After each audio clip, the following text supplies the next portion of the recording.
Hallelujah. मसीह यीशु के बाबरकत नाम में, जलाली नाम में, बुजुर्ग नाम में आप सबको बिशप पौलुस मसीह की तरफ से और फरजाना पौलुस की तरफ से सलाम। हम खुदावंद का बेहद शुक्र अदा करते हैं आज के इस दिन के लिए, इस मौका के लिए जो उसने हमारी जिंदगी में बख्शा है कि फिर से हम एक और नया प्रोग्राम नए मेहमानों के साथ आपके दरमियान लेकर आए।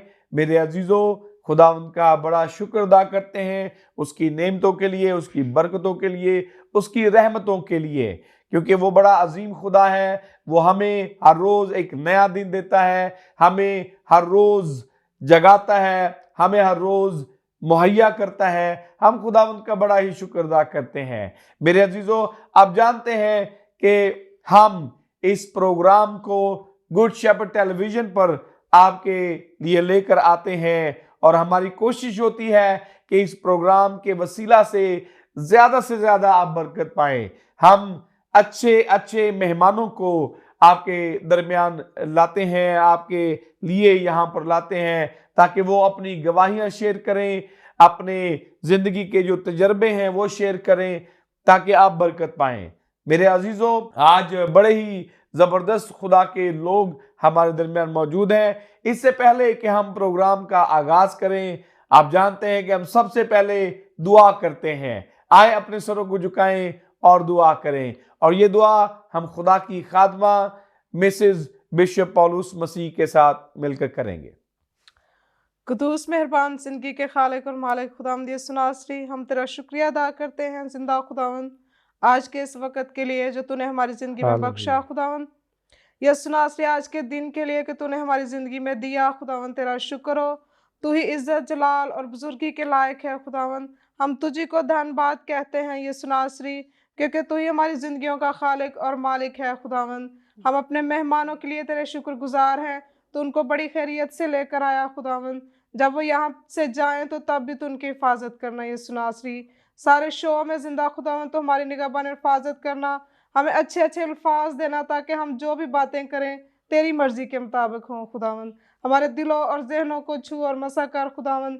पूरी टीम के साथ होना जिंदा खुदावंद, सबकी रहनुमाई और मदद करना जिंदा खुदावंद, ताकि हम जो भी काम करें तेरी मर्जी के मुताबिक हों खुदावंद। मेरी मिन्नत को, आवाज को सुन और जवाब दे, तेरे यीशु नाम से मांगती हूँ, बख्श दे, आमीन आमीन आमीन। खुदा उनका शुक्र अदा करते हैं इस सारे वक्त के लिए और इस शो के लिए और इस अपॉर्चुनिटी के लिए जो खुदा ने हमें दी है। मेरे अजीजों, हम चलते हैं अपने मेहमानों की तरफ। मैं चाहता हूं कि अपने मेहमानों का आपसे तारफ कराया जाए। सबसे पहले मैं तारफ कराना चाहता हूं, हमारे दरमियान खुदा की खादमा सिस्टर मुबशरा साइका नासिर मौजूद हैं, जिनका ताल्लुक इस्लामाबाद से है। सिस्टर जी, हम आपको अपने प्रोग्राम में और टेलीविजन पर खुश आमदीद कहते हैं। बहुत शुक्रिया, खुदावंद आपको बरकत दे। और मैं अपनी तरफ से और कहती हूँ कि खुदावंद जितने भी मसीही देख रहे हैं उनको मेरी तरफ से बहुत बहुत सलाम, और खुदावंद ये साल जो है बरकतों का साल आपकी जिंदगी में लेकर आए। आमीन आमीन। खुदावंद आपको बरकत दे। इसके साथ ही हमारे जो अगले मेहमान हैं, प्यारे भाई खुदा के खादम, तोड़े जो है वो तरह तरह के होते हैं। जरूरी नहीं कि जो पास्टर होते हैं, मुबशर होते हैं, वही खादम होते हैं। तो ये खुदा के जो अजीम खादम हैं, ये साज बजाकर खुदा की प्रस्तुत करते हैं। भाई नासिर खोकर, जिनका ताल्लुक इस्लामाबाद से है। भाई नासिर, हम आपको अपने टेलीविजन पर, गुड शेपर्ड टेलीविजन पर और डिसाइपल्स ऑफ क्राइस्ट प्रोग्राम में खुशामदीद कहते हैं। थैंक यू पास्टर साहब, आपका बहुत बहुत शुक्रिया एंड थैंक यू, आपने हमें इस प्रोग्राम में बुलाया, उसके लिए आपका नहायत ही शुक्रगुजार हूँ। खुदावंद आपको बड़ी बरकत दे। Thank you very much. तो मैं चाहता हूँ कि मिसिज फरजाना पौलुस जो है वो दूसरे मेहमानों का भी तारफ कराएं प्लीज। जी बिल्कुल, हमारे साथ हैं ब्रदर आदिल अंबर। सो ब्रदर, हम आपको अपने शो में वेलकम करते हैं। थैंक यू सिस्टर, मैं खुदाम का शुक्रगुजार हूँ इस चैनल के लिए और आपका भी कि आपने हमें यहाँ पर बुलाया ताकि हम अपनी गवाही सबके साथ शेयर करें। खुदाम आपको और सरफराज करें। आमीन आमीन। इनके साथ ही हैं सिस्टर मिशेल। सो सिस्टर, हम आपको भी अपने शो में वेलकम करते हैं। थैंक यू सिस्टर जी, खुदावंद आपको बरकत दे और इस टीवी चैनल को भी और इस प्रोग्राम को भी खुदावंद बरकत दे, और जितने लोग भी आज इस प्रोग्राम को देखें वो आज की सारी गुफ्तगू के वसीला से, कलाम की बातों के वसीला से बरकत पाएं। आमीन आमीन, आमीन। बहुत आमीन। शुक्रिया जी। नाज़रीन, तो हमने अपने मेहमानों का तारुफ सुना, तो हम अपने शो को आगे बढ़ाते हैं और बिशप साहब की तरफ चलते हैं। जी नाजरीन, जो सबसे पहले हमारी मेहमान हमारी बहन सिस्टर साइका नासिर हमारे दरमियान मौजूद है, उनके तरफ चलते हैं। सिस्टर जी, मैं ये चाहता हूँ कि आप नाजरीन के साथ शेयर करें अपने बारे में, आपका ताल्लुक कहाँ से है। मैंने तो बताया थोड़ा सा, लेकिन आप डिटेल से बताइए अपने बारे में, आप क्या करती हैं, आपकी खिदमत, कितने अरसे से आप खिदमत कर रहे हैं, आपकी पैदाइश कहाँ पे हुई, कौन सा आपका शहर है, आपकी फैमिली, कितने फैमिली मेंबर्स हैं, कुछ बताइए हमें। बहुत शुक्रिया बिशप साहब कि आपने हमें इस चैनल पर मौजू किया कि हम जो है खुदावन की बातें कर सकें और एक दूसरे के बारे में जान सकें। आमीन। हम खुदावन की शुक्रगुजारी करती हूँ। मैं अपना इंट्रोडक्शन फिर से करवाना चाहती हूँ। मेरा नाम साइका नासिर है और हम जो है वो 4 बहन भाई हैं। आमीन। और मैं जो है वो 2nd नंबर पे हूँ और मेरे मुझसे छोटे 2 भाई हैं और हम जो है सभी ऑलमोस्ट खिदमत में हैं। खुदावंद की शुक्रगुजारी है। और मैं एक मसीही खानदान में पैदा हुई और बचपन से ही जो है खुदावंद के साथ चलने का और दुआया ज़िंदगी जो थी मेरी बचपन में, जब से मैंने होश संभाला तब से मैंने अपने आप को जो है वो इसी फील्ड में देखा कि मैं जो हूँ वो चर्च जाना, रेगुलर संडे स्कूल मिनिस्ट्री में, और फिर मेरी जो तालीम थी वो एक जो है वो मिशन स्कूल के अंदर जो मिडल तक मैंने पढ़ा है, और वहाँ पर भी जो है वो तब हमें जो है वो क्लासेस करवाई जाती थी और कुछ जो है वहाँ पर मैंने सीखा जी। और कुछ जो है वो संडे स्कूल के अंदर सीखा। तो कुछ जो है बाद में मैंने 12 साल की उम्र में 93 में मैंने जो है खुदावंद को अपना जो है वो निजात दहिंदा कबूल किया, तौबा की, बपतिस्मा लिया और रूह कुदस का बपतिस्मा भी मुझे तभी हुआ। Praise God, hallelujah. सो ये उसकी शुक्रगुजारी है। आमीन। और उसके बाद जो है हम तकरीबन 95 में इस्लामाबाद शिफ्ट हुए, मेरी पूरी फैमिली। तो यहाँ पर फिर जो है 2000 में जो है खुदावंद ने मुझे खिदमत के लिए बुलाया। आमीन। और बैक वक्त खुदावंद ने मुझे 2 तोड़े दिए, 2 खिदमतें दी जी। एक संडे स्कूल मिनिस्ट्री और दूसरा जो है वो वीमेन मिनिस्ट्री के अंदर जी। तो दोनों खिदमतें बहुत ख़ास हैं जी। लेकिन मैंने जो है वो संडे स्कूल को जो है तकरीबन 8 साल मैंने संडे स्कूल मिनिस्ट्री में काम किया और बहुत से बच्चे जो हैं उस वक्त मेरे स्टूडेंट्स थे जी। और खुदावंद के फजल से जो है बहुत से जो हैं अब खिदमत भी कर रहे हैं जी। उसके बाद मैंने 3 साल जो है खुदावंद ने मुझे बुलाया जो एडिक्ट वीमेंस थी। एडिक्ट वुमेन्स जी, मतलब किस तरह की एडिक्शन? जो सिगरेट, शराब जी, जो नशा करती हैं। ये एक एनजीओ थी, अमेरिकन एनजीओ थी इधर। तो वहाँ पर जो है फीमेल्स को उनकी काउंसलिंग और टीचिंग का जो था वो काम था, और ताकि उनको जो है उनको बताया जा सके कि वो ख़ास हैं, खुदावंद उनसे बहुत प्यार करता है और वो अपने बदन को जो है इस तरह से जो है वो बर्बाद ना करें, क्योंकि ये खुदा का बदन है, ये खुदा का मक़दस है और हमें इसे पाक रखना है। तो उनको टीचिंग और काउंसलिंग करके तो उनको जो है खुदावंद के बारे में बताया जाता था ताकि वो ज़िंदगी में जो है वापस आएँ और उस एडिक्शन से जो है वो रिहाई पाएँ। ये कहाँ पे आपने, किस जगह पर आपने ये काम किया? ये टीन चैलेंज एक अमेरिकन एनजीओ थी। मुझे पता है, टीन चैलेंज का हिस्सा भी हूँ मैं खुद जी। भी। I83 में था। I83 में था जी, अब खत्म हो गया। अच्छा, अब खत्म हो हाँ, गया। उस वक्त मतलब ये पहले की बात है, 2008 की बात है जब ठीक मैं। है, तो ये सिर्फ मसीहों में ही करते थे? नहीं, ये सब में था। हम डिफरेंट जगहों पे जाते थे। आउटरीच जब होता था तो फैसलाबाद, सरगोदा, लाहौर, जहाँ जहाँ ऐसे लोग होते हैं या कॉलोनियों के अंदर जो इधर है वहाँ पर जाना और उनको फिर रोड्स के ऊपर बैठ के उनके साथ बात करना। उनको कायल किया जाता था कि आप जो हैं इस यहाँ पर आएँ, और जो है वो उनका फ्री ऑफ कॉस्ट वहाँ पर इलाज होता था। इलाज भी होता था, उनकी काउंसलिंग भी होती थी, उनको टीच भी, उनको प्रीच किया जाता। बेसिकली उनको कलाम के बारे में बताया जाता, उनको सिखाया जाता था। और क्योंकि खुदावंद ही है जो रिहाई बख्श देने वाला खुदा है, बेशक। और उसी के वसीला से जो है वो जिंदगियां तब्दील होती थी और वो उनको एडिक्शन वो छोड़ देते थे जी। तो टीन चैलेंज में आपने काम किया? जी, तकरीबन 3.5 साल, शादी से पहले 3.5 साल आपने वहाँ टीन चैलेंज में काम किया, खिदमत की। और अभी जो है टीन चैलेंज का काम नहीं हो रहा? नहीं अभी नहीं, क्योंकि वो डे नाइट ड्यूटी थी, वहाँ पे सिंगल लोग रखे जाते थे हाँ। जो डे नहीं, वो ऑर्गेनाइजेशन अभी वहां पे चल रही है या नहीं नहीं चल अभी रही? वो खत्म हो गई है खत्म हो तकरीबन गई। कुछ साल पहले। लेकिन काम बहुत अच्छा था वैसे। जी जी बहुत अच्छा। वो एक मेल जो सेंटर है वो अटक में हुआ करता था, जी तो अब मुझे नहीं, मैं इस चीज़ को नहीं जानती हूँ क्या, ठीक है। लेकिन मैंने उस वक्त वहाँ पे भी काम किया, वहाँ जी। पे भी खिदमत की। जी और फिर खुदावन ने मुझे एक और खिदमत दी जो कि विमेंस के अंदर जो है वो जो तलीम बालगा, जो फीमेल जो पढ़ लिख नहीं सकती हैं, जी जी जो किसी वजह से अपनी तालीम जो है मुकम्मल नहीं कर पाती या बिल्कुल ही अनपढ़ होती हैं, जिनको पढ़ना लिखना नहीं आता, जी और वो ये ख्वाहिश रखती हैं कि हम खुदा के कलाम को पढ़ें और हम्म जानें, तो वो फिर उनको जो है वो मैंने कुछ अर्सा उनको पढ़ाया, और जी उसमें से मेरे पास तकरीबन 30 स्टूडेंट्स थी उस वक्त, और जी उनमें से जो 15 हैं वो उन्होंने कलाम खुदा को पढ़ना शुरू किया था, और वो खुद बताते कि हाँ बाजी हमने जो है वो कलाम खुदा को हम बिल्कुल नहीं पढ़ सकते थे, हम इसको पढ़ सकते हैं, और अब जी हम इस काबिल हैं कि खुदा के कलाम को हम खुद अपनी आंखों से रीड कर सकते हैं। Praise God hallelujah. तो कितने स्टूडेंट्स आपने पढ़ाए तालीम बालगा, और तालीम कितनी कितनी एज के?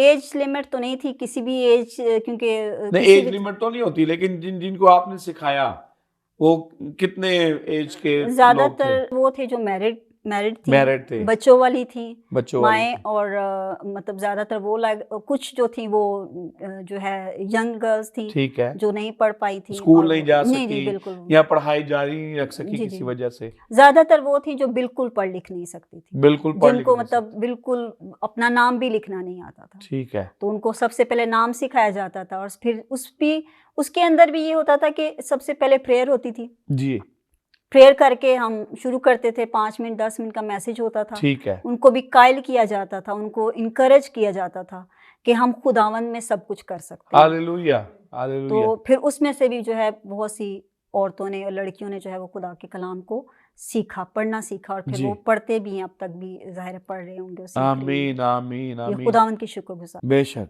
बेशक, मैं समझता हूँ ये बहुत नेक काम है, ये आपकी खिदमत भी है, लेकिन ये एक नेक काम भी है। बहुत सारे लोग जो कलाम को नहीं पढ़ सकते, जी स्कूल नहीं गए किसी वजह से, हालात की वजह से वो नहीं पढ़ सके, जी अगर आपसे सीख कर वो कलाम को पढ़ना सीख जाते हैं तो मेरे ख्याल से ये बहुत बड़ी नेकी है।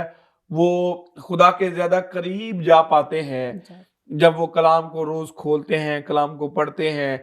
और सिर्फ ये नहीं कि वो कलाम को पढ़ना सीख जाते हैं, बल्कि उनमें से हो सकता है कि कईयों को खुदा जो अपनी खिदमत के लिए बुलाए, बिल्कुल तो वो कलाम को पढ़ने की वजह से ये जब तालीम आपसे हासिल कर लेते हैं तो कई जो है वो खादम और खादमाएं भी उनमें से तैयार होती हैं। जी जी। तो यकीनन आपको ये काम जो है वो करना चाहिए। इसमें एक और बात मैं ऐड करना चाहती हूँ, क्योंकि जी ज़्यादातर जो है वो औरतें यानी कि जो मदर्स हैं वो जी सीखना चाहती हैं, ठीक और है। मैं ये समझती हूँ बीइंग अ मदर कि अगर आप खुद एजुकेट हैं, अगर आप खुद खुदा के कलाम को समझते हैं और जी जानते हैं, तो अपने बच्चों को भी आप सिखा सकते हैं, बेशक, क्योंकि ये बिल्कुल क्योंकि खुदावन ने जब हम मैरिड होते हैं तो फिर आपको खुदाए खानदान जब देता है, औलाद देता है, तो जी उनकी जिम्मेदारी आप पर है आप पर होती कि है। आपने अपने बच्चों को किस तरह एजुकेट करना है। अगर बेशक, आप बिल्कुल खुदा के कलाम से नावाकिफ हैं हाँ जी या तो बिल्कुल समझते नहीं हैं, तो जी, आप अपने बच्चों को भी क्या सिखा सकते क्या हैं। सिखाएंगे? बेशक इसके बेशक। लिए ज़रूरी है कि हर माँ को, हर एक औरत को जो कि अभी बेशक सिंगल भी है, वो जी पढ़ी लिखी हो, अगर जी नहीं पढ़ पाई हैं तो एटलीस्ट इतना हो कि वो खुदा के कलाम को पढ़ सकें। बेशक बेशक, मैं समझता हूँ कि ये बड़ी अच्छी बात आपने की है। तो सिस्टर जी, मैं ये चाहता हूँ थोड़ा सा आप बताइए, आप खुदा की अजीम खादमा हैं, खुदा की खिदमत कर रही हैं, खुदा ने आपको बड़ी कुदरत से अपने लिए इस्तेमाल किया और कर भी रहा है। तो थोड़ा सा बताइए अपना बैकग्राउंड, आप कहाँ पे पैदा हुई, किस शहर में? जी, मैं मेरी पैदाइश जो है वो सियालकोट के, पंजाब की है, यानी जी, सियालकोट के शहर जो सियालकोट की, पसरूर में, मेन सिटी के पसरूर अंदर। में, जी जी। ठीक मेरे है। यानी कि पेरेंट्स जो हैं पूरी फैमिली वहाँ पे थी, जी तो वहाँ पे मेरी जो है वो मैट्रिक तक जो है मैंने वहीं पर मिशन स्कूल के अंदर तालीम हासिल की, ठीक और है। फिर 94 के अंदर जो है वो हम इधर इस्लामाबाद जो है 94 में आपकी जो फैमिली है, जी आपके जो पेरेंट्स हैं, वो वो इस्लामाबाद इस्लामाबाद में आ जी गए। जी ठीक हो गया, तो आप भी उनके साथ ही फिर जी। तो यहाँ पे फिर आ गए। हाँ जी तो आपका बचपन कैसा गुजरा? पसरूर में ही, पंजाब में गुजरा? जी जी। कैसा बचपन? बचपन में क्या माहौल था घर का? दुआया माहौल था या नहीं था? और चर्च जाते थे, नहीं जाते थे, कैसा माहौल था बचपन में? थोड़ा सा बताइए, जी, क्या रूटीन थी? मैं आपको बताती हूँ कि जो मेरा जो बचपन है, जी भाई मेरे दोनों छोटे थे, हम 2 बहनें बड़ी थी। जी और मेरी बड़ी बहन और मैं थे, और मेरी मतलब जो ज़्यादा जो तरजीहात थी वो चर्च के कामों से ही रिलेटेड हुआ करती थी। जी और लेकिन जो मेरी बड़ी बहन है वो थोड़ी डिफरेंट थी, ठीक है वो उनकी और तरह से थी। जी तो बचपन मेरे माँ बाप दोनों ही चूँकि बिलीवर्स हैं, बैप्टाइज थे उस वक्त भी। ठीक है और सुबह मॉर्निंग में मेरी अम्मी जो हैं वो गीत लगाया करती थी, हमारे मतलब उठने से पहले कानों में आवाज़ जाती थी। वेरी तो गुड वेरी गुड। उसी से दिन का आगाज़ होता था। जी और उस बेशक वक्त वो बहुत टेप सिस्टम होता था, जी, टेप वाले कैसेट्स होती थी। कैसेट्स होती थी, वो कैसेट्स लगाते होती थे थी, उस तो वक्त। वही सुनते थे। और जी फिर एक रेडियो चैनल चला, फीबा रेडियो फीबा रेडियो चलता था, बिल्कुल है, और फीबा मैं उस रेडियो पे जो है उस वक्त भी वो चैनल ढूंढ लिया करती थी, रेडियो और पे। उस पे प्रोग्राम जी ठीक है, सुनती थी स्कूल जाने से पहले। वाह सुना करती थी। तो मेरी जो बचपन है को बहुत उस तरह से नहीं, वो शरारती टाइप नहीं था, ठीक है थोड़ी सुलझी बच्ची थी, या उस ठीक तरह है। से नहीं था कि खुदा में ज्यादा ध्यान था। जी, मतलब वही था, चर्च जाना, और वही स्कूल की जो फ्रेंड्स थी, संडे स्कूल की फ्रेंड्स थी, वही एक ही जगह चूंकि मोहल्ले में रहते थे और सारी जी वही फ्रेंड्स थी, जी तो जी दोस्त भी वैसे ही थे। वेरी तो गुड। इसलिए बाहर दोस्त बनाए ही नहीं, और वैसे ही माहौल भी, और जब बैठते तो फिर वही बातें होती थी। तो जिस स्कूल में आप जाते थे वो क्रिश्चियन स्कूल जी, था, मिशन स्कूल था। तो वहां पर दुआ भी होती जी होगी? जी, वो सुबह असेंबली से पहले जो है हम सारे, जो असेंबली जब हो रही होती थी तो हम जो है वो प्रेयर के लिए जाते थे। वेरी हमारी गुड। वहाँ पे जो हमारी टीचर थी जी वो हमें बाइबल स्टडी करवाया करती थी, ठीक है और मेमोराइज करने के लिए बाइबल के जो वर्सेस हैं, हवाले, जी वो दिया करती थी, हम वही याद करते थे। और मैंने जो है वो 5वीं क्लास तक इस्लामियात नहीं पढ़ी, मतलब उस तरह से वो स्टडी नहीं की, बल्कि यही हमारी स्टडी बाइबल थी। की तालीम हासिल जी जी, की है। यही की थी। प्रेज गॉड, खुदा उनका शुक्र अदा करते हैं। वही समझे, मैंने सेमिनरी नहीं की, जी मतलब उस तरह से जैसे सेमिनरी होती है, लेकिन मेरी वही एक जो बचपन था, या जो टीनेज और वो सारी एज गुजरी है, जी वही तालीम जो है आज उसी के वसीला से खुदावंद मुझे इस्तेमाल कर प्रेज रही है। द लॉर्ड, खुदा उनका शुक्र अदा करते हैं।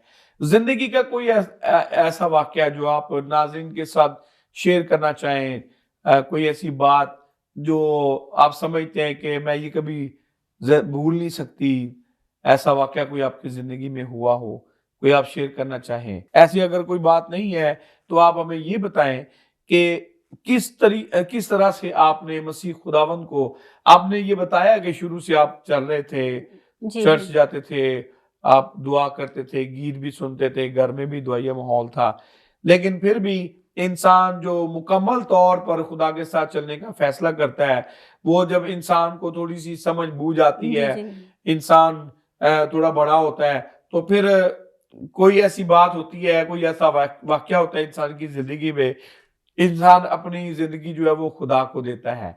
तो ये कब ऐसा कोई वाकया हुआ? आपकी कितनी एज थी, कौन सा साल था, अगर आपको याद हो, और या वाकया जो है वो याद हो तो आप शेयर कीजिए प्लीज। जी बिशप साहब, मैं बड़ी अच्छे से, मुझे याद है कि उस वक्त पसरूर में जो है वो कन्वेंशंस हुआ करती थी, ठीक है और पास्टर रऊफ साबिर जो लाहौर से हैं, जी वो वहाँ पर आए हुए थे। ठीक है और हम चूँकि संडे स्कूल से भी, और उस वक्त क्वायर के अंदर भी हुआ करते थे, ठीक है तो क्वायर में हुआ करते थे। उन्होंने अनाउंस किया कि भाई अब जो है वो बपतिस्मे होंगे, और जो जो बपतिस्मा लेना चाहता है तो वो ले ले। ठीक है और बहुत से, रात की जब कन्वेंशन की मीटिंग हुई तो बहुत से लोग जो है वो खड़े हुए, और बहुत से लोगों ने नाम लिखवाए। उस वक्त जो है मैं चूँकि छोटी थी, मतलब 12 से 13 साल उम्र थी, और अभी कोई इतना समझ बूझ नहीं थी कि हाँ जी बपतिस्मा लेना है या कैसे। जी और जब सुबह हुई और बारिश हो गई थी ना, ठीक है, और बहुत से लोग जिन्होंने अपने नाम लिखवाए हुए थे वो नहीं आए, नहीं आए बपतिस्मे के लिए, नहीं गए? नहीं आए। तो हम जब वहाँ पर थे तो हमने उनसे पूछा कि क्या हम ले सकते हैं, तो उन्होंने हमें ये कहा कि हाँ, आपके नाम ऑलरेडी किताब-ए-हयात में लिखे जा चुके हैं। वो इसलिए क्योंकि वो आते जाते रहते थे वहाँ पे, और जी। जाहिर है वो हमारी जानते थे मुझे भी, जिंदगी या से वाकिफ थे कि ठीक मैं है किस तरह से चर्च जाती हूँ या क्वायर में हूँ, या वो लोग जानते हैं, मतलब खादम जित खुदा के, ठीक या उन्होंने है खुदा की रूह में मुझसे कहा, मुझे नहीं पता। हम्म, उन्होंने मुझे कहा कि आप ले सकते हैं, आपका नाम ऑलरेडी किताब-ए-हयात में लिखा जा चुका है। हाँ उन्होंने मुझे ये इनकरेजमेंट हमें दी। हम ठीक जितने है हमने जितने बच्चे थे उस वक्त, तकरीबन सब ने बपतिस्मा लिया था उस वक्त। ठीक है। और सब जो है वो वहाँ पर गए थे गाड़ी में बैठ के बपतिस्मा। और फिर उसके बाद की जो रूटीन थी, हम सब जो है जितने बच्चे थे सभी जी। टीनेजर थे उस वक्त, सबने बपतिस्मा लिया था और सबको रूहुल कुदस का बपतिस्मा भी हुआ था। रूहुल कुदस का बपतिस्मा भी आपको हुआ? जी, बिल्कुल। क्योंकि ये हमारी जो रूटीन थी वो ये थी कि हम स्कूल जाते थे और स्कूल के बाद फौरन बैग रख के हम सब जो है वो प्रेयर के लिए इकट्ठे होते थे। हम सब बच्चे जो हैं कमरे में जमा होते थे और प्रेयर करते थे। जी। और फिर सबको बारी बार, और सुबह स्कूल जाने से पहले जैसे 4-5 बजे जो है हम एक गार्ड डिसाइड करते थे, वहाँ जी। पर हम प्रेयर करते थे और वहाँ पर दुआ करते थे। और फिर उसमें जितने 15 से 16 लोग जो थे, हम जी। बच्चे जो थे, जी। उनमें से सबको ऑलमोस्ट जो है वो रूहुल कुदस का भी बपतिस्मा हुआ था। Praise the Lord. तो सिस्टर जी उसके बाद फिर आपकी शादी हो गई? नहीं, फिर हम इस्लामाबाद इधर शिफ्ट हो गए थे, तो यहाँ पर खिदमत मैंने शुरू की। लेकिन शादी मेरी जो है वो 2010 में हुई थी। 2010 में हुई है? जी जी। ठीक उस है। वक्त मैं खिदमत में, पहले तो ज़ाहिर है जिस तरह से चल रहा था सारा कुछ वो कर रही थी, ठीक है। लेकिन फिर खुदा ने मुझे एक और खिदमत दे दी अच्छा। कि खुदावन ने मेरी शादी जो है वो एक मतलब हुई ऐसे शख्स से जो बिल्कुल ही जो है वो उस तरह से ईमानदार नहीं था। ठीक है। तो खुदा ने मुझे फिर एक और खिदमत दी कि हाँ आपने अब इस पे काम करना है, क्योंकि मेरी जो तो शादी कैसे होगी फिर?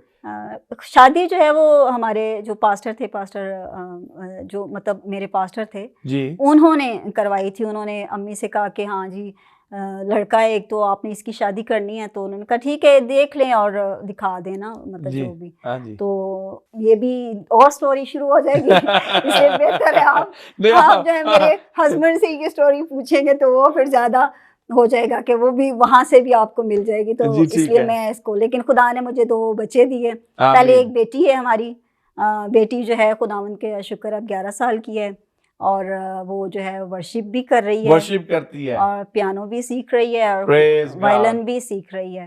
और खुदावन का शुक्र है कि खुदावन ने, फिर मैंने खुदावन से बेटा मांगा था कि खुदावन बेटा दे मुझे जी। तो बेटा जो है खुदा ने 7 साल बाद जो है खुदा ने फिर मुझे बेटा दिया। मैंने खुदावन से खादम मांगा कि खुदावन मैं चाहती हूँ कि खुदा मुझे जो है वो खादम दे, बेटा दे जो मेरी मतलब खिदमत जो है वो करे, क्योंकि बीइंग अ वीमेन जो है आप वो काम बेहतर तौर पे जैसे करना चाहते हैं, रिस्पॉन्सिबिलिटीज होती हैं और नहीं कर पाते हैं। मैं ये समझती थी कि शायद मेरी जो खिदमत है मैं उस तरह से नहीं कर पाई शादी के बाद।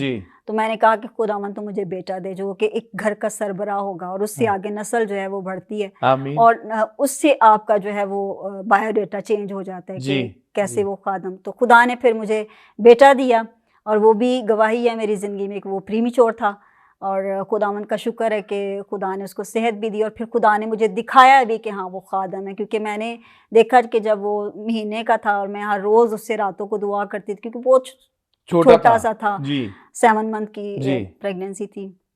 तो जब वो पैदा हुआ तो बहुत पतला सा सूखा सा था और यही था पता नहीं क्या हो जाए कुछ ऐसा। लेकिन ये था कि खुदावन ने मुझे इनकरेज किया, मुझे कुव्वत दी और मैं हर रोज़ रातों को जागती थी, उसके लिए दुआ करती, जब उसको फीड कराती थी दुआ करती थी, जब भी होता मैं दुआ करती, दिन रात उसके लिए प्रेयर करती थी। तो फिर खुदा ने मुझे दिखाया कि मैंने उसको जो है वो हमारे जो जिन्होंने मुझे ब्लेस्ड किया था, जो पास्टर जो है पास्टर नज़ीर जे गिल साहब जो हैं जैसे फैसलाबाद से हैं, तो मैंने जो है उनको उनकी गोद में उसको दिया है। तो उस वक्त तो मैं समझ नहीं पाई इसको कि भी इस ख्वाब का क्या मतलब है। फिर 2 साल पहले की बात है कि हमारे चर्च में एक खादम आए थे, तो उन्होंने फिर मुझे कहा कि एक बहन है जो चाहती हैं कि अपना उनका बेटा जो वो खादम बने। तो मैं चूँकि दुआ कर रही थी, रो रही थी आंसुओं के साथ, तो मैं खड़ी हो गई बेटे को लेके ना, तो एक और बहन भी खड़ी हुई, लेकिन उन्होंने फिर जो है वो मेरे बेटे को पर हाथ रखा, उन्होंने दुआ किया कि ये जो है वो मिशनरी होगा। आपने इसको पास्टर नहीं बनाना, इसको मिशनरी बनाना। तो ये मेरी टेस्टिमनी है। खुदा उनका शुक्र अदा करते हैं और मेरी ये दुआ है कि खुदावंद आपको कसरत से इस्तेमाल करे और आपके खानदान को भी कसरत से, आपके बच्चों को भी कसरत से अपनी खिदमत के लिए, अपने जलाल के लिए इस्तेमाल करें। आमीन। तो हम आपकी तरफ वापस आएंगे। बहुत अच्छा लगा बातें सुन के। तो हम चलते हैं नेक्स्ट। खुदा के खादम भाई नासिर खोकर मौजूद हैं, जो कि पास्टर नहीं है, मुबशर नहीं है, मिशनरी नहीं है, लेकिन खिदमत करते हैं म्यूजिक के साथ, साज बजा कर जो है वो खुदा की खिदमत करते हैं। तो नासिर भाई, मैं ये चाहता हूं कि आप अपना थोड़ा सा मजीद तारुफ कराइए अपने बारे में, अपना नाम बताइए और अपनी फैमिली के बारे में, आप कहाँ पर पैदा हुए, थोड़ा सा बताइए। जी जी मेरा नाम नासिर खोखर है जी। सर। मैं बिलोंग करता हूँ नौशहरा कैंट से। नौशहरा कैंट, जी केपी के नौशहरा केपी कैंट। के जी नौशहरा में, ठीक है। I was born in Pandit family. मैं एक ठीक। पंडित फैमिली में पैदा हुआ। ठीक है। एक क्रिश्चियन फैमिली ने अडॉप्ट किया। ठीक है। Then I was 6 years old तो उनकी डेथ हो गई।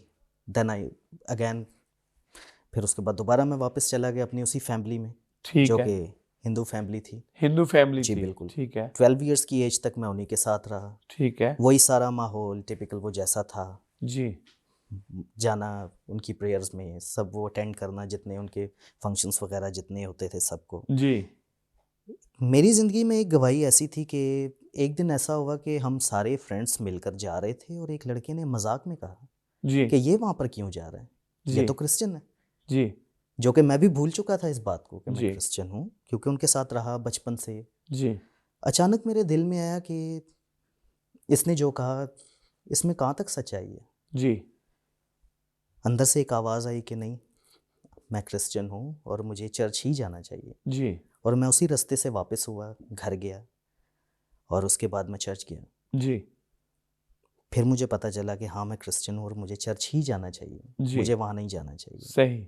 बचपन से शौक था मौसीकी का, जी सिंगिंग करने का बहुत शौक था, पियानो बजाने का बहुत शौक था। जी। खुदावंद ने मेरी ज़िंदगी में बहुत काम किया। हम्म। छोटा था, बहुत स्ट्रगल की, डिफरेंट तरह के काफ़ी लोगों के पास गया सीखने जी। के लिए। सब लोग एक जैसे नहीं होते, अच्छे बुरे हर तरह के लोग मिले। जी कुछ लोग ऐसे थे कि जिन्होंने सिखाया, कुछ ने नहीं सिखाया, काफ़ी स्ट्रगल किया। छोटा था, कोई फैमिली सपोर्ट भी नहीं थी, सही। तो सीखते सीखते यहाँ रावलपिंडी में आया। जी यहाँ पर एक टीचर थे, उनसे जो कि एक मौजज़ा था मेरे लिए कि जो मैं अफोर्ड भी नहीं कर पाता शायद उनसे सीखना। वो एक डायरेक्टर थे लिबिया से, पाकिस्तानी थे, रिटायर्ड हुए, पाकिस्तान वापस आए। जी। उन्होंने मुझे अडॉप्ट किया, उन्होंने रखा, उन्होंने मुझे ग्रैंड पियानो सिखाया। Praise God. और दिल में एक बोझ था कि भाई मैं इसको सीखने के बाद आगे सिखाऊं। जी बस फिर आहिस्ता आहिस्ता सिखाना शुरू किया। हमारी कम्युनिटी के काफ़ी लोग हैं जिनको सिखाया। यंग जनरेशन में जो कि टीनेजर काफ़ी लड़कियां हैं, मोस्टली ऐसा होता है कि किसी न किसी वजह से उनकी स्टडी रह जाती है। जी तो बस दिल में ये था कि मैं इनको सिखाऊं। काफ़ी हैं जिनको सिखाया, डिफरेंट स्कूल्स में जॉब्स कर रहे हैं। जी। और काफ़ी खुशी होती है देख के कि फैमिलीज़ हैं उनकी, अब उनकी शादियां भी हो गई और बड़ा अच्छा रहा ये। और खुदावंद ज़िंदगी में काम करता है। आमीन। और देखा कि हमें प्रोडक्शन की तरफ आना चाहिए, जैसे कि मसीही गीत लिखने वाले, बनाने वाले, म्यूज़िक अरेंज करने वाले। जी। आहिस्ता आहिस्ता खुदावंद इस तरफ भी लेके आया और इस तरफ भी हालेलुया। बहुत कुछ सीखने को मिला। आमीन। आगे सीख भी रहे हैं, तो इसी तरह से है, बस चल रहा है। और जहाँ तक शादी का आगे आपने सवाल किया इनसे जी जी कि जी शादी कैसे होगी। जी जी बिल्कुल। तो ऐसा था कि शादी से पहले तक मैं एक बहुत ही अनडिसिप्लिन्ड जिसे कह सकते हैं ठीक उस है। टाइप का था। जी म्यूज़िक करना, कोई रूटीन नहीं है, रेगुलर चर्च नहीं जाना, और बस दिल में यही था कि मेरी कौन सी शादी होगी। ठीक है। ना फैमिली का कोई सपोर्ट नहीं है, कोई है नहीं, ऐसों की तो शादी नहीं होती। सही। लेकिन खुदावंद ने मेरी ज़िंदगी में भी काम किया आमीन। और एक खिदमत करने वाली और एक बहुत ईमानदार जो थी, उनसे जी। मेरी शादी हुई। जी। लकी हूँ खुदावंद की तरफ से, एक ये तोहफा है मेरे लिए। Praise God hallelujah. और हमें इसकी कदर करनी चाहिए, हम बेशक सबको करनी चाहिए। बेशक बेशक। तो आपकी शादी जो है वो सिस्टर साइका के साथ हुई, तो आपकी लाइफ बिल्कुल फ़र्क थी। तो जब आपकी शादी हुई तो शुरू शुरू में थोड़ी मुश्किल हुई थी। मैं ये समझता हूँ कि being follower of Jesus Christ, मसीह की खात्मा होने के नाते इन्होंने तो यकीनन खुदा के कलाम के मुताबिक ये होता है कि आपने बर्दाश्त करना है, आपने दुआ करनी है, आपने सब्र करना है और दुआ की जवाब का इंतज़ार करना है, दुआ के जवाब का। तो इन्होंने तो सब्र किया होगा।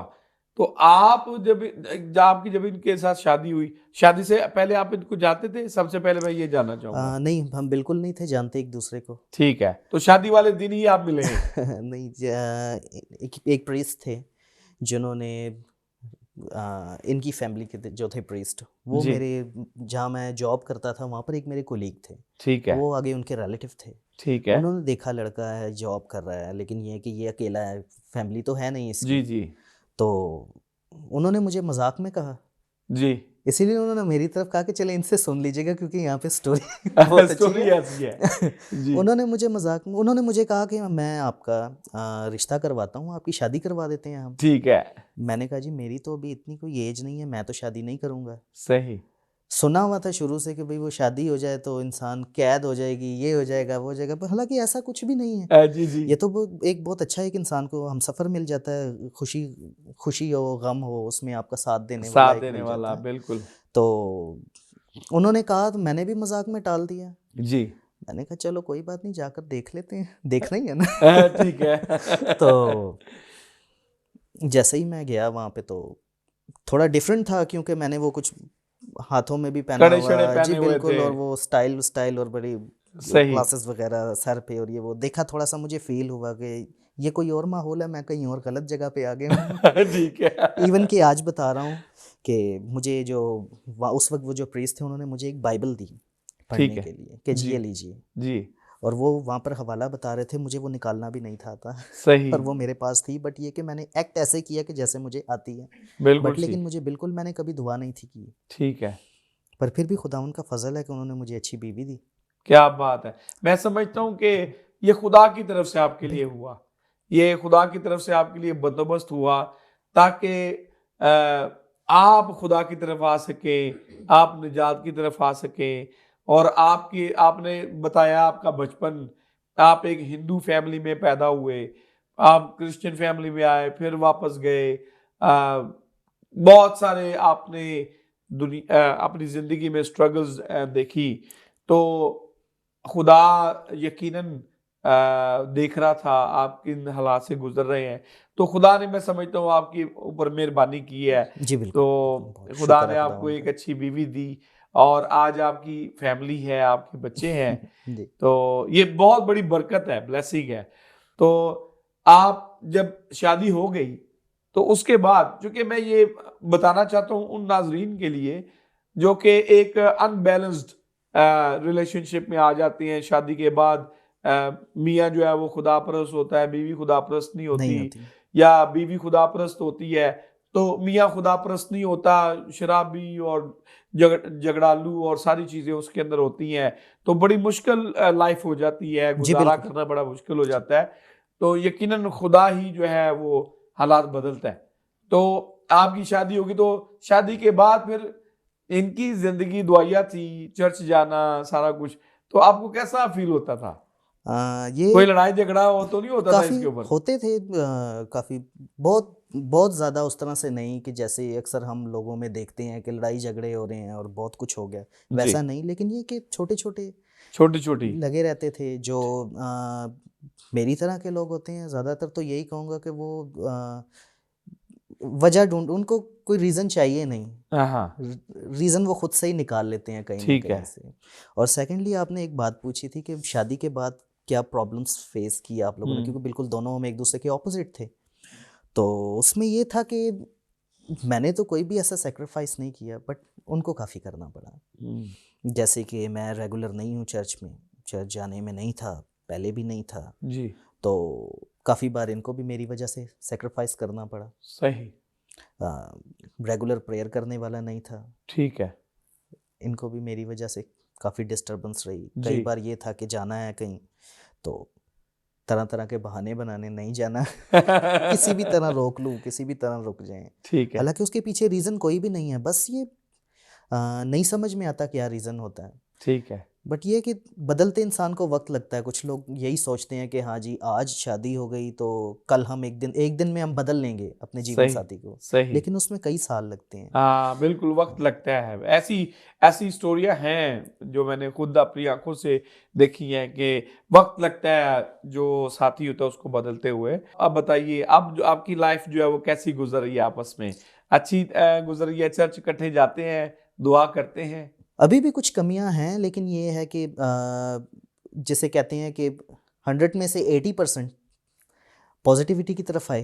आमीन। जैसे कि पहले कभी चर्च की तरफ नहीं थे गए, अभी ये है कि अभी जाते हैं। आमीन। प्रेयर जैसे पहले कभी नहीं थी की, सही। लेकिन अब ये है कि चलें, बहुत ज़्यादा नहीं, लेकिन ये है कि अब ज़िंदगी में इसकी रूटीन बना रहे हैं आस्ते आस्ते। आमीन। जी। आमीन। और अब बहुत खुश हूँ अपनी ज़िंदगी में, बच्चे हैं, फैमिली है। कभी एक वक्त था हम सोचते थे, मैं सोचता था कि मैं अकेला हूँ, जी। फैमिली नहीं है। खुदावन जी। ने मुझे फैमिली दी, हालेलुया। उसका नहायती शुक्रगुजार हूँ। आमीन। और खुदावन और भी बरकतें देगा। आमीन। आमीन। Praise the Lord. खुदावंद का शुक्र अदा करते हैं आपके लिए, आपकी ज़िंदगी के लिए और इस खूबसूरत गवाही के लिए। और मेरी ये दुआ है कि खुदावंद जो है आपकी ज़िंदगी में कसरत से काम करे, खुदावंद इनको इस्तेमाल करे और आपकी ज़िंदगी में ज़्यादा से ज़्यादा खुदा की तरफ से बरकतें आए। आमीन। तो हम चलते हैं आगे दूसरे मेहमानों की तरफ। तो फरजाना प्लीज़ आप। जी बिल्कुल। नाज़रीन, हमने अपने मेहमानों से उनकी गवाही सुनी, जी। उनकी लाइफ के बारे में सुना कि खुदावंद ने किस तरह उनकी ज़िंदगी में काम किया। जी। तो अगले मेहमान हमारे साथ हैं ब्रदर आदिल अंबर। सो ब्रदर, आप हमारे साथ शेयर करेंगे अपनी लाइफ के बारे में कुछ, अपनी बचपन के बारे में, अपने घरेलू माहौल के बारे में, अपने आबाई गाँव के बारे में, या कहाँ आप रहे, कहाँ पैदा हुए। मैं बहुत शुक्रगुजार हूँ आप सबके लिए और सबके से बढ़ के खुदावंद के लिए, जिसने मुझे चुना ताकि मैं हालेलुया। अपनी गवाही आप सबके साथ शेयर कर सकूँ, Praise ना सिर्फ God। आपके साथ बल्कि आप सबके साथ भी। जी बिल्कुल।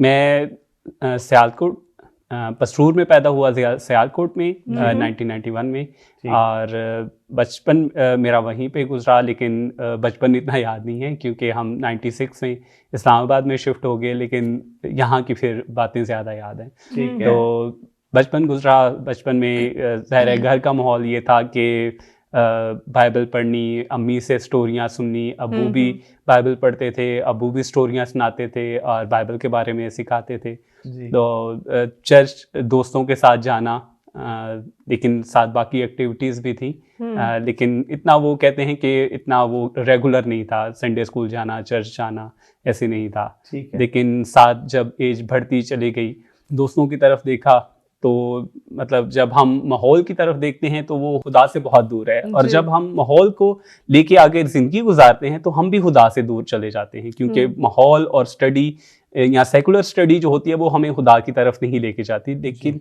अगर हम खुदा के कलाम को पढ़ते हैं तो तब हम खुदा के करीब जाते हैं। जी Praise बिल्कुल God। बिल्कुल। तो मतलब ये चीज़ मैंने फील तो की, लेकिन ये था कि जब हम खुदा से थोड़ा सा दूर भी होते हैं और खुदा की तरफ आना भी चाहते हैं, तो फिर भी किसी के साथ की, किसी गाइडेंस की, अच्छे दोस्त की ज़रूरत होती है। बिल्कुल बिल्कुल। जब मैंने मसीह को कबूल किया था, तो जब बैप्टिज़्म लेना था, तो अच्छा अभी लूँगा मतलब एक साथी की भी ज़रूरत होती है, अच्छे दोस्तों की भी, जो हम मिल के जैसे अगर आपकी लाइफ में कोई अच्छा दोस्त है तो वो कहता है कि अच्छा अब हम बपतिस्मा लेते हैं या अब हम खुदा की तरफ से चलते हैं, तो वो रास्ता बहुत आसान हो जाता है मसीह की तरफ जाने पे, चाहे आपके दिल में हो भी। लेकिन ऐसा था कि उस तरह के फ्रेंड्स नहीं थे, लेकिन आहिस्ता आहिस्ता मैंने 2006 में बैप्टिज़्म दिया। हम ग्रुप थे, हम मिलके गीत गाया करते थे, क्वायर में लीड भी किया करते थे और सिंगिंग भी किया करते थे। मैं गिटार प्ले करता था, ज़िशान था वो कीबोर्ड बजाता था, आमिर था वो तबला बजाता था, और एहसन था वो सिंगिंग बेसिक करता था। तो हम ग्रुप बना लिया, हम वहाँ मिलके प्रे करते थे सब मिलके, साथ हम रिहर्सल भी करते थे। और पास्टर फजल थे, उनसे मैंने बैप्टिज़्म दिया 2006 में, और इसी तरह आहिस्ता आहिस्ता खुदा के साथ चलते गए और मसीह में आगे बढ़ते गए। तो 2008 में मुझे रूह कुदस का बपतिस्मा हुआ, इसी तरह एक मीटिंग में। और जब लेकिन हम खुदा में बढ़ना तो चाहते हैं, लेकिन बढ़ नहीं पाते जब हम स्टडी नहीं करेंगे या इस तरह प्रॉपर हम उसके साथ चलेंगे नहीं। फिर स्टडी और पेपर्स और इस तरह की बाकी चीज़ें लेके उसकी तरफ तो जो दी, कभी कभी बाइबल पढ़ लेनी, कोई बुक स्टार्ट करनी। मुझे याद थी कि हमें सैमसन की कहानी सुनाते थे, तो मैंने वही जो बचपन में कहानियाँ सुनी थी जी बिल्कुल। वही बुक्स बाइबल में से देखनी और मैंने ढूंढनी और मैंने उसको पढ़ने की कोशिश करनी और मैसेजेस सुनने, क्योंकि मेरा टाइम ज़्यादातर कंप्यूटर पे गुजरता था। तो मैं बहुत सी वीडियोस मैंने कंप्यूटर में फीड की हुई थी और मैसेजेस भी, और मैं उसमें सुनता रहता था। तो इसी तरह चलता गया। लेकिन जब मैंने फिर जॉब स्टार्ट की तो जब वहाँ गया तो बहुत टफ, मतलब ध्यान नहीं देना, ज़्यादातर मैसेज सुनने का भी जैसे जैसे मसीह से बिल्कुल कट ऑफ हो गए या फिर आप दूर हो गए, फिर ऐसे हो गया। लेकिन जब मैंने अपने कोलीग्स की तरफ देखा तो वो मसीह के बारे में शायद जानते हैं लेकिन बताते नहीं हैं, जबकि हम अपनी गैर अक़वाम को देखें तो वो हर जगह पे अपने मज़हब की दावत भी देते रहते हैं और अपने मज़हब के बारे में बताते भी रहते हैं। करना चाहिए। हाँ, उसी हमारा तरह मोस्टली ये होता है कि वो छुपाते हैं कि वो कहें ना कि ये क्रिश्चियन है और ये यहाँ पे जॉब करते हैं, या वो फिर अगर उनको पता हो तो वो कुछ फिर शर्म भी महसूस शर्म करते हैं। बिल्कुल, हाँ। हाँ, जैसे पालूस कहता है कि मैं शर्माता नहीं। मैं जी, शर्माता बिल्कुल। नहीं हूँ। वैसे हालेलुया। उसी तरह हम भी पालूस कहता है मैं मसीह की तरह बना, Praise उसी God. तरह तुम मेरी तरह हालेलुया। बनो। हालेलुया, और पालूस आमीन। बिल्कुल नहीं शर्माता था। बिल्कुल नहीं वैसे भी शर्माता अगर था। हम अगर उसको ही फॉलो करें, पालूस जी। को भी, तो हमें भी बिल्कुल नहीं शर्माना चाहिए। बिल्कुल क्योंकि आमीन। हम जब उसकी गवाही देते हैं तो हमें गवाही के लिए कोई मखसूस सोचने की हाँ जी। जरूरत नहीं पड़ती, बल्कि बिल्कुल। उसकी रूह जब हमारे साथ है तो वो हमें अच्छे अल्फाज Praise the जी Lord. बिल्कुल, हालेलुया। करती है, गाइडेंस गाइड मिलती भी है। करती जी रहती है। बिल्कुल। और मैं कुछ दिन पहले ही पढ़ रहा था कि कोई जब पाक रूह हमारे साथ होगा तो वो हमारी अल्फाज ऐसे देगा कि उस पे कोई तंज नहीं कर सकेगा, बिल्कुल कोई उस बिल्कुल पे आमीन। उंगली भी नहीं उठा सकेगा। आमीन। तो वहाँ ये था कि मैं जब वो मुझसे कुछ पूछते थे तो मैं उनको आगे से बोलता था कि नहीं ऐसे नहीं है, ये ऐसा नहीं है। जबकि मसीह जो मेरे साथी थे वो भी कहते थे नहीं आप चुप कर जाया करो, आप बस हाँ हाँ कर लिया करो, तो वो ज्यादा ईजी है। जिस तरह बात बढ़ती है तो इस तरह बहस थोड़ी सी बढ़ती भी गई, तो फिर मैंने वहां से छोड़ दी। मतलब इस तरह इसी वजह से कि ये बड़ा बात आगे ना ये बढ़े। बड़ा अनफॉर्चुनेट है जी। कि हमारे मुआशरे में मगरबी मुल्कों में ऐसा नहीं होता, लेकिन पाकिस्तान में ये मैं बिल्कुल ओपनली बात करना चाहता हूँ। जैसे आपके साथ जो वाकया हुआ है बड़ा अनफॉर्चुनेट है कि जो वेस्टर्न सोसाइटी है वहां पे ऐसे नहीं होता कि रिलीजन के बेसिस पे कोई आपके साथ डिफरेंट सलूक करता है। तो यहाँ पर पाकिस्तान में ये बड़ा कॉमन पाया जाता है। हमारे जो मसीह बहन भाई हैं उनको बड़ी मुश्किलात पेश आती हैं जब वो मुस्लिम कम्युनिटी में जाते हैं। तो खुदावंद आपको बड़ी बरकत दे, बस मैं यही कहना चाहता था। सर मैं आपसे बिल्कुल इत्तेफाक करता हूँ, और हमें वो वाली आयत भी मसीह की याद रखनी चाहिए कि अगर हम उसकी गवाही देते वक्त शर्माएंगे या उसकी गवाही नहीं देंगे तो मसीह भी बाप के सामने हमारी गवाही नहीं देगा, बल्कि वो भी शर्माएगा। तो फिर मैंने सेकंड जॉब स्टार्ट की, लेकिन मेरे दिल में था कि मैं स्टडी को, बाइबल स्टडी को कंटिन्यू करूं। मैंने पहले एक जगह पे कोशिश की, मेरे फ्रेंड हैं एक, तो वो मेरे लिए प्रे भी करते रहे साथ, तो लेकिन मैं भी साथ प्रे करता रहा, मैं भी खुदा से पूछता रहा कि क्या मैं प्रॉपर स्टडी स्टार्ट करूं, अगर मैं करूं तो आप मुझे प्रॉपर मुझे आंसर देना और मुझे उस तरफ लेके जाना। तो फिर मैंने ZBS में स्टडी अप्लाई की और फिर मैं 2019 से वहाँ पे स्टडी कर रहा हूँ। 2019 में 20-21 और अब मेरा लास्ट ईयर है। मेरा ये फ्यूचर प्लान है कि मैं जिस तरह मैं सीखा हूँ या फिर और एक और चीज़ थी कि मुझे बोलना नहीं आता था, या फिर मैं स्टेज पे कभी उस तरह नहीं चढ़ा, या फिर मैं लोगों को डील करना नहीं जानता। तो फिर मैंने सोचा कि नहीं, मुझे पहले सीखना है ताकि मुझे तरीका आएगा तो फिर मैं दूसरों को भी सिखा सकूंगा। तो मैंने इसलिए सोचा कि मैं प्रॉपर एक सेमिनरी ज्वाइन करूं, प्रॉपर सीखूं, फिर दूसरों को मसीह की गवाही दूं। यही मेरी गवाही। आमीन। जी नाज़रीन, तो हमने भाई से उनकी गवाही सुनी। इनके साथ ही हमारे साथ सिस्टर मिशेल आकाश, तो हम उनकी तरफ चलते हैं। सिस्टर, आप हमें बताएंगे अपने लाइफ के बारे में कुछ, अपना बचपन, आपका फैमिली के बारे में, आपका भाई गांव कौन सा था, आप कहाँ से बिलोंग करती हैं, तो आप हमारे साथ शेयर करेंगे कुछ। जी सिस्टर जी, सबसे पहले तो मसीह यस्सु के अजीम जलाली और बाबरकत नाम में आप सबकी सलामती हो। सलाम जी, आपकी और भी देखने सलामती। वाले तमाम व्यूअर्स को भी मेरी तरफ से बहुत बहुत सलाम, और खुदावंद आप सबको बहुत बरकत दे आज के प्रोग्राम के वसीला से। और उसके बाद मैं खुदावंद की बहुत शुक्रगुजार हूँ कि जो उसने आज ये मुझे मौका दिया कि मैं अपनी टेस्टिमनी सबके सामने शेयर कर सकूँ। हालेलुया। और सेकेंडली मैं आपकी भी शुक्रगुजार हूँ जो आपने मुझे अपने प्रोग्राम में इनवाइट किया ताकि मैं आ सकूँ। प्लेटफॉर्म मुहैया हुआ मुझे आमीन। ताकि इसके वसीला से मेरी गवाही जो है वो लोगों तक पहुँचे और हालेलुया। लोग जो है इसके वसीला से बरकत पाएं। आमीन। और मैं बताना चाहूंगी कि मेरा ताल्लुक बेसिकली क्रिश्चियन फैमिली से ही है। खुदावंद का मैं इस बात के लिए बहुत शुक्र करती हूँ कि हम मसीही खानदान में मैं पैदा हुई हूँ। हालेलुया। और मेरे माँ बाप और मेरा पूरा जो घराना है, हम सब जो है वो शुरू से ही बचपन से मैंने अपने घर में ऐसा माहौल देखा। दुआ गो हमारी फैमिली है। मेरे पेरेंट्स जैसे होता है खुदा खौफ, उनके दिलों में खुदा का खौफ है, रखने वाले हैं। और बच्चों को भी, मतलब हम सब बहन भाइयों को भी उन्होंने खुदा के कलाम के मुताबिक हमारी तरबियत की है। हम इस बात के लिए खुदावंद की बहुत शुक्रगुजारी करते हैं। आमीन। उसके बाद मैं बचपन से ही, हम सब बहन भाई जो छोटे थे 3, हम लोग संडे स्कूल जाया करते थे। और शुरू से ही मुझे ये बड़ा बोझ होता था मैं जाऊं, सीखूं। सीखने का मुझे बहुत शौक है, अभी भी है। और मैं अभी भी ये समझती हूँ कि मैं कुछ भी नहीं, मेरे पास कुछ नहीं है, मुझे अभी भी सीखना चाहिए। Praise God. और मैं जब संडे स्कूल जाते थे वहाँ पे हमें टीच किया जाता था, बहुत हमें ब्लेसिंग मिलती थी। और शुरू से ही बचपन में से हमने संडे स्कूल जाया करते थे। घर से भी कभी कोई मतलब रुकावट नहीं थी। हमारे माँ बाप ने हमेशा हमें सपोर्ट किया।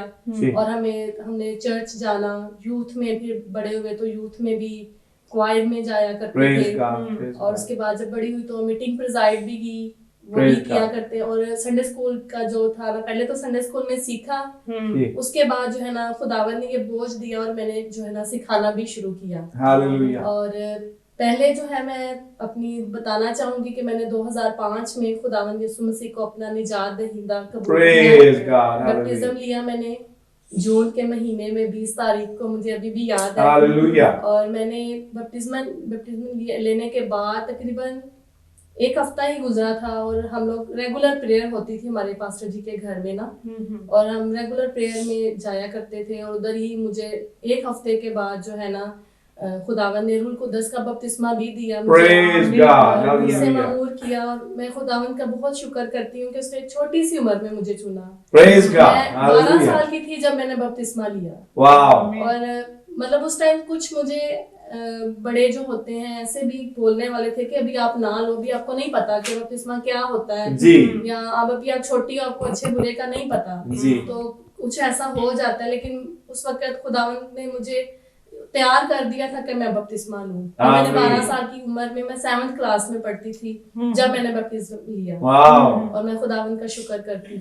उसके बाद खिदमत में आई, संडे स्कूल करवाना शुरू किया। और खुदावंद का शुक्र है, खुदावंद ने मुझे ये बोझ दिया कि मैं कलाम सिखाऊं बच्चों को। आमीन। मुझे ये टारगेट नहीं होता था कि मैं बच्चों को क्रिसमस आया, ईस्टर आया या 14 अगस्त है तो उसके रिलेटेड, हम आज़ादी से रिलेटेड प्रोग्राम कर रहे हैं तो बस बच्चे उसमें पार्टिसिपेट करें। मेरा ये बोझ है कि रेगुलर होना चाहिए संडे स्कूल, क्योंकि सीखने की बच्चों को आजकल बहुत ज्यादा जरूरत है। बहुत। और ये बच्चे ही हैं जो हमारा आने वाला कल है, बेशक। और अगर आज ये पढ़े लिखे होंगे, अपने खुदावंद को जानने वाले होंगे, खुदा के कलाम का इनको पता होगा, तो खुदा के खौफ में ये जिंदगी गुजारेंगे तो ये कभी भी गलत राह पे नहीं चलेंगे। खुदावंद के कलाम में भी लिखा हुआ है, इमसाल की किताब में लिखा है कि अपने बच्चे की उस राह पर तरबियत कर जिस राह पर उसे जाना है, वो बूढ़ा होने तक भी उससे नहीं मुड़ेगा। तो बच्चों की जो है वो संडे स्कूल में भी तरबियत होती है, घर पे भी माँ बाप करते हैं। लेकिन संडे स्कूल जो होता है ना, जैसे हम अपने बच्चों को तालीम घर पे दे तो सकते हैं, लेकिन एक प्रॉपर माहौल उनको घर में नहीं मिलता। ऐसा ही है। हम उनको तालीम के लिए स्कूल भेजते हैं, उनकी स्टडी अच्छी करने के लिए हम चाहते हैं कि हमारे बच्चे अच्छे से अच्छे स्कूल में पढ़ें जी। तो इसी तरह बच्चों को रूहानी तालीम की भी बहुत जरूरत होती है, उसके लिए भी संडे स्कूल भेजने की बेशक। बच्चे जाएंगे, उनको खुदा के घर के बारे में पता चलेगा कि हमने डिसिप्लिन के साथ कैसे बैठना है उधर, जी कैसे हमने दुआ करनी है, कैसे खुदा के कलाम को पढ़ना और सीखना है। बेशक और इसी तरह फिर जब वो सीखेंगे तो वो खुदा के साथ चलना सीखेंगे बचपन से ही। बेशक और बेशक जैसे कलाम में लिखा है फिर वो बूढ़े होने तक भी उससे बाज नहीं आएंगे आमीन और आमीन वो खुदा के साथ चलते रहेंगे। बेशक आमीन और खुदावन का रूह भी बचपन से ही उनके साथ होगा आमीन और वो उसी की मर्जी को पूरा करने वाली बन जाएंगे। जी हालेलुया बेशक बेशक। जी संडे स्कूल टीचर है, जी। तो आपने कब ज्वाइन किया, कब से आपने यानी कि संडे स्कूल को शुरू किया? ये तकरीबन 10 साल हो गए, 10 से भी ज्यादा का टाइम गुजर गया जब से मैं संडे स्कूल करवा रही थी। और उसके बाद शादी हुई तो थोड़ा सा बीच में गैप आ गया। आपको पता है फैमिली में जो फिर बता होता है, एक रिस्पॉन्सिबिलिटीज बढ़ जाती हैं और एक नई फैमिली में जाते हैं, वहाँ एक अलग से माहौल होता है। हाँ जी। लेकिन खुदावंद का शुक्र है कि मुझे फैमिली से मतलब कभी ये नहीं है कि कोई रुकावट है या फैमिली मुझे मना कर रही है, कुछ भी ऐसा नहीं है, जी बल्कि सपोर्ट करने वाली फैमिली है। हालेलुया मैं खुदावंद का इसके लिए भी शुक्र करती हूँ। आमीन और खुदावंद का शुक्र है कि खुदावंद ने मुझे औलाद जैसी बरकत भी दी है। प्रेज पहले गॉड मेरी 2 बेटियां थी और हम दुआ किया करते थे कि खुदावंद हमें बेटा भी दे। आमीन और खुदावंद का शुक्र है कि ये गुजरे साल में 2021 में अगस्त में खुदावंद ने मुझे बेटा दिया। मैं खुदावंद का प्रेज शुक्र गॉड करती हूँ। हालेलुया खुदा का शुक्र अदा हाँ करते जी। तो आपकी फैमिली में भी कोई है जो आपकी तरफ यानी कि खिदमत करते हैं या आप अकेले हैं इसमें? नहीं, मेरी फैमिली में भी हैं। मेरे जो सबसे बड़े भाई हैं वो भी एज अ एल्डर चर्च में काम करते हैं, अभी वो भी सेमिनरी कर रहे हैं। और उसके अलावा मेरी जो सिस्टर है छोटी मुझसे, वो भी संडे स्कूल टीचर है। हम साथ मिलके दोनों बहनें संडे स्कूल करवाती हैं। Praise इसके God. अलावा मेरी जो फैमिली में और बहनें हैं क्वायर में जाया करती हैं, गीत और इस तरह मतलब परफॉर्मेंस है उनकी कि वो खिदमत करती हैं चर्च में, किसी ना किसी तरह से उनकी खिदमत है चर्च में। हालेलुया तो आपकी जहाँ पे शादी हुई आपके इन लॉज में, वहाँ पे भी यानी कि खुदावंद के साथ चलते होंगे सारे, या रूहानी फैमिली है या किस तरह है यानी कि? जी फैमिली अपनी है हमारी। मेरी फैमिली जो है फैमिली में अपनी फैमिली में ही शादी हुई है। मेरी अपनी खाला की तरफ शादी हुई है। और वो भी खुदावंद का शुक्र है कि ईमानदार हैं, चर्च जाने वाले हैं, लेकिन उस तरह से घर में दुआया माहौल नहीं था जैसे कि ईमानदार घराने में होता है। ठीक है और खुदावंद का शुक्र है कि जब से मैं इस घर में आई हूँ, खुदावंद ने मेरे वसीला से इस घर में जो है अपना दुआया मज़बा लगाया। प्रेज गॉड डेली हालेलुया दुआ करते हैं, हालेलुया खुदावंद के कलाम को पढ़ते हैं, खुदावंद की प्रस्तिश करते हैं। प्रेज और हमारे बच्चे भी जो है, बेटियां मेरी जो अभी वो बड़ी हैं और वो सीखती हैं, खुदावंद के कलाम को जानती हैं। जी मेरी छोटी बेटी जो है वो 3 साल की थी जब उसको मैंने 23 ज़बूर जुबानी याद करवाया, 100 Praise ज़बूर भी God. उसको मैंने जुबानी याद करवाया। हालेलुया और डिफरेंट वर्सेस मैं उनको घर में चलते फिरते सिखाती रहती हूँ कि आपने हालेलुया। खुदावंद का कलाम सीखना है। आमीन जैसे मैं संडे स्कूल में करवाते हैं उसी तरह मैं उनको घर में भी जो है ना टीच करती हूँ ताकि वो खुदावंद के कलाम को सीखें। आमीन और मेरा विजन भी यही है कि मेरी बेटियां भी, मेरा घराना भी मेरा नहीं बल्कि खुदावंद का घराना बन जाए, आमीन आमीन जलाली घराना बन जाए, Praise उसके नाम God. से पहचाना जाए। आमीन हालेलुया, हालेलुया हालेलुया। हालेलुया। बहुत शुक्रिया सिस्टर, आपने अपनी बड़ी अच्छी गवाही शेयर की। सो नाज़रीन, हमने गवाहियाँ सुनी अपने मेहमानों से। मुझे उम्मीद है कि आप सब ने भी बरकत पाई, हमने बरकत पाई। सो नाज़रीन, खुदा उनका शुक्र अदा करते हैं, उसके नाम को इज्जत और जलाल देते हैं कि खुदा के लोगों ने अपनी गवाहियाँ शेयर की और अपने तजुर्बात जिंदगी के जो है वो शेयर किए। अब हम चलते हैं अपनी बहन की तरफ, खुदा की खादमा सिस्टर साइका की तरफ। मैं चाहता हूँ सिस्टर जी आप कोई बाइबल में से आखिर में कोई पैगाम, कोई मैसेज जो है अपने यूथ के लिए या चर्च के लिए या बहनों के लिए, कम्युनिटी के लिए, कोई भी जो आपके दिल में हो वो शेयर करें प्लीज। जी थैंक यू बिशप साहब। जी वेलकम। जी तो नाज़रीन, जितने लोग आज सुन रहे हैं, खुदावन के फजल से आज हम खुदा के पाकलाम में से एक वर्स खुदा के पाकलाम में से पढ़ेंगे। जी मत्ती की अंजील उसका 3 बाब और उसकी 10 आयत। और अब दरख्तों की जड़ पर कुल्हाड़ा रखा हुआ है, बस जो दरख्त अच्छा फल नहीं लाता वो काटा और आग में डाला जाता है। सो खुदावंद का पाकलाम पढ़ा और सुना जाना हम सब के लिए बाइस से बरकत हो। आमीन। जैसे कि नाजरीन हमने जो वर्स पढ़ी है, इसमें हम देख सकते हैं कि दरख्त का जिक्र मिलता है, फिर कुल्हाड़ा जो है वो हमें मिलता है कि कुल्हाड़ा जो है वो रखा हुआ है। दरख्त क्या है? हम इंसान हैं जिनको खुदा ने इस दुनिया में लगाया है। और ताकि दरख्त किस लिए लगाए जाते हैं? ताकि वो फल हों। वैसे कुछ छांव के लिए भी लगाए जाते हैं, लेकिन बेसिकली जो बिब्लिकल वे में जो दरख्त है वो इसलिए खुदा ने लगाया है ताकि वो फल लाए। और दूसरे ये कि कुल्हाड़ा रखा हुआ है। जिंदगी इंसान की किसी की 10 साल, 20 साल, 30 साल, 40 साल, 50 साल, कुछ जिंदगियां ऐसी होती हैं जो कि पूरी जिंदगी गुजार देते हैं, लेकिन उनकी जिंदगी में खुदा मौजूद नहीं होता है और वो बेफल जिंदगियां होती हैं। उनकी जिंदगी में खुदा के काम नहीं होते हैं और वो खुदा के नाम को बल्कि जो है वो नाम से पहचाने नहीं जाते हैं, बल्कि वो खुदा के नाम की तहकीर करने वाले होते हैं। लेकिन ऐसे लोग जो हैं, ऐसे दरख्त जो हैं जिनके बारे में कहा गया कि दरख्तों की जड़ पर कुल्हाड़ा रखा है, वो दरख्त जो अच्छा फल नहीं लाता। आगे हम बात करते हैं फल की। फल डिफरेंट तरह के होते हैं। सेब का फल जैसे हम मतलब डिफरेंट कैटेगरी के लगाए जाते हैं। फ्रूट्स जो है वो डिफरेंट होते हैं और हर एक दरख्त जो है वो अपने फल से पहचाना जाता है। सो इसी तरह खुदा ने जो दुनिया में इंसान है, हर एक इंसान की एक अलग पहचान है, अलग शनाख्त है, अलग उसकी शक्ल और सूरत है, उसकी नेचर अलग है। सो हर एक शख्स जो है उस दुनिया में आया है, अलग अलग मकासद हैं खुदा के उसकी जिंदगी के अंदर। खुदा ने किसी को कोई तोड़ा दिया है, कोई खिदमत दी है, खुदा ने किसी को कोई खिदमत दी है। मतलब हर एक इंसान जो इस दुनिया में है वो अपना खुदा की तरफ से उसकी जिंदगी में खास मकसद है। मेरे जिंदगी में अलग मकसद है, हो सकता है आपकी जिंदगी में जो है वो अलग मकसद हो, लेकिन खुदा ये चाहता है कि जो काम, जिस चीज के आप दरख्त हैं, जो फल आपको देने के लिए उसने लगाया है, वो आप फल जो है वो दें। आमीन। और अगर हम अपनी उस जिंदगी के अंदर अच्छा फल नहीं लाते हैं जैसा खुदा चाहता है, क्योंकि कड़वे फल भी होते हैं और मीठा भी, लेकिन हमेशा वही चीज पसंद की जाती है जो मीठी हो, जो लजीज हो, जो खूबसूरत हो और जो कि दूसरों के लिए फायदेमंद हो। आज भी खुदा ये चाहता है कि हम वो फल दें जो खुदा के लिए नजर में जो है वो दुरुस्त है, क्योंकि खुदा ने हमें दुनिया में यही मकसद दे के भेजा है कि हम उसकी मर्जी को पूरा करें, क्योंकि ये जिंदगी जो है वो उसकी दी हुई है। उसने हमें बामकसद पैदा किया, क्योंकि खुदा जो है वो जो तरतीब का खुदा है, खुदा जो है वो प्लान्स का खुदा है। खुदा कभी भी कुछ भी जो है वो रायगा नहीं करता, मतलब कुछ भी वो अनप्लान नहीं करता है। खुदा ने देखें कि जमीन और आसमान को बनाया है तो हर चीज उसने बनाई है, तरतीब के साथ बनाई है, और 7वें दिन उसने आराम किया है। खुदा ने हर चीज को तरतीब के साथ बनाया है। खुदा ने दुनिया में आने का हर इंसान का मकसद रखा है ताकि वो खुदा की तमजीद करे, उसकी सिताइश करे, उसकी वर्शिप करे। ये नहीं कि सिर्फ दुनिया के कामों में ही लगे रहे, नहीं, बल्कि खुदा ने किस लिए इंसान को बनाया है?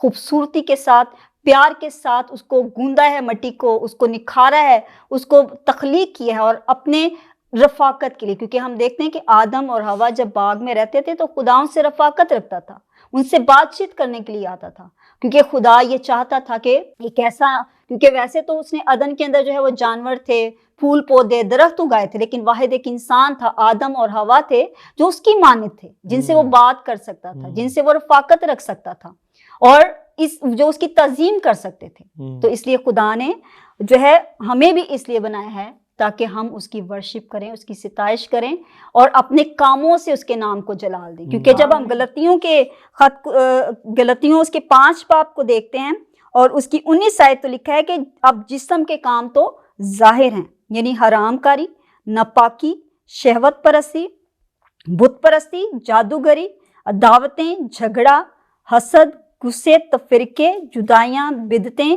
बुग़्ज़, नशाबाजी, नाच रंग और उसकी मानिद।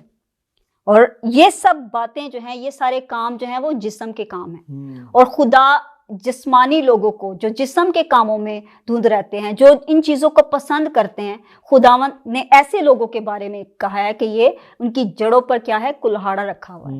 क्योंकि खुदा की नज़र में वो रास्त नहीं है, रास्तबाज नहीं है, उनकी ज़िंदगी में खुदा का जो है वो काम नहीं हो रहा है, तो उनको क्या है कि वो जड़, उनकी कुल्हाड़ा रखा हुआ है जड़ों पर, जो कांटे और आग में डाले जाएंगे। लेकिन जो आगे हम पढ़ते हैं उनके लिखा हुआ है, मगर रूह के 22 आयत को जब हम पढ़ते हैं, मगर रूह के फल मोहब्बत, खुशी, इत्मीनान, तहम्मुल, मेहरबानी, नेकी, ईमानदारी, हिल्म, परहेजगारी है।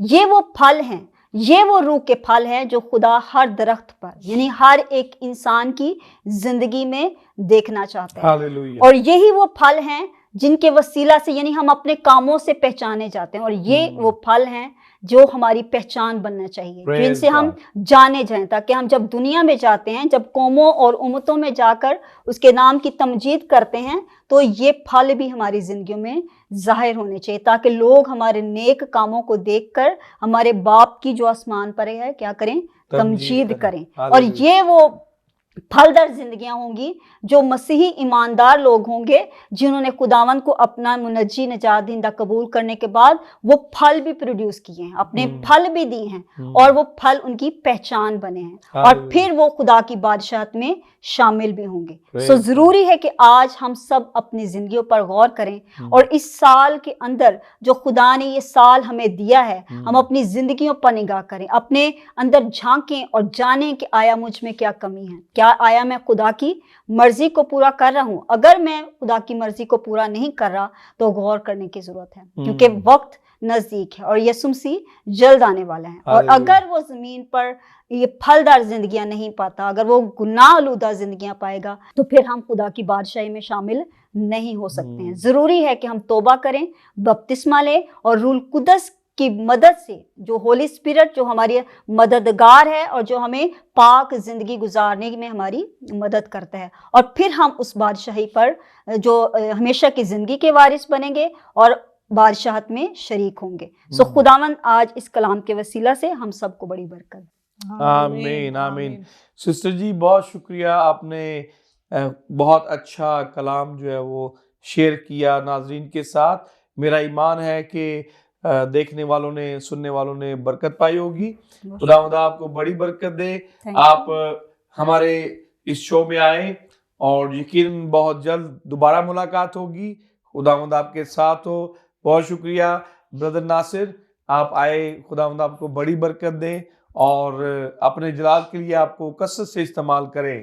तो ब्रदर जी और सिस्टर जी आपका भी बहुत शुक्रिया। खुदावंद आपको बड़ी बरकत दे। आप जहाँ भी खिदमत कर रहे हैं, खुदावंद आपकी खिदमत को, उसकी हदों को बढ़ाए, और बहुत सारे नौजवान, यूथ और मसीह बहन भाइयों, और यहाँ तक कि और भी जो लोग जो मसीह को नहीं जानते, वो आपके वसीला से मसीह को जानना शुरू हो जाएं।